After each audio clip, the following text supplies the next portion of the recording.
It's estimated that 1 in every 100 people in Canada are affected by celiac disease. Now, gluten is a protein found in rye, wheat, barley, and oats. It is the gluten in flour that helps bread and other goods bind and prevent from crumbling. This has made gluten extremely widely used in food production. It can definitely damage you really badly. Some people do have the symptoms and some people don't have any symptoms. So it's hard to detect. Common symptoms can include anemia, chronic diarrhea, weight loss, cramping and bloating, and irritability. Although some or all of these symptoms occur in celiac disease, they are also common in others like IBS, irritable bowel syndrome.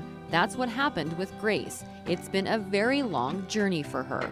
It got to a point where I was so sick I couldn't get out of bed. I had no energy.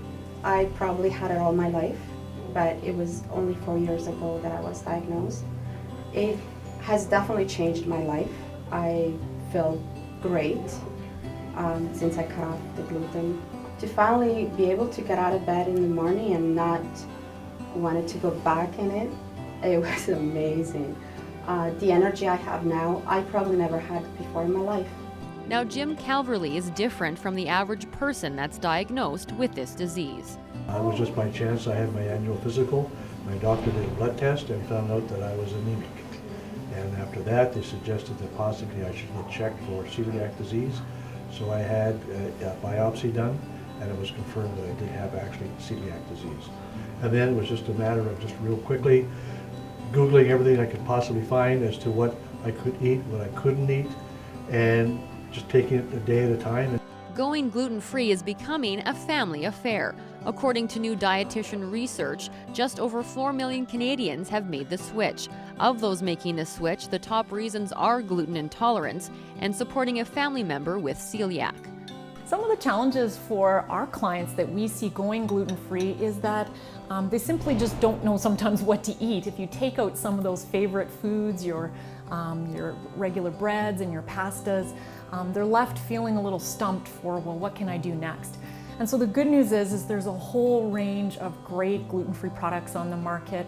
Gluten-free products can sometimes be more expensive, but sometimes not. I mean, if you think of, potatoes or corn or rice or, some of the rice crackers and things, they're certainly just the same as buying anything else.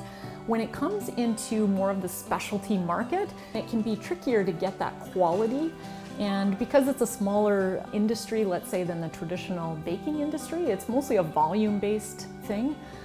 The second reason that gluten-free products can sometimes cost a little bit more is they really do need to be produced in a manufacturing plant that is extremely sensitive to being free of any gluten-based products.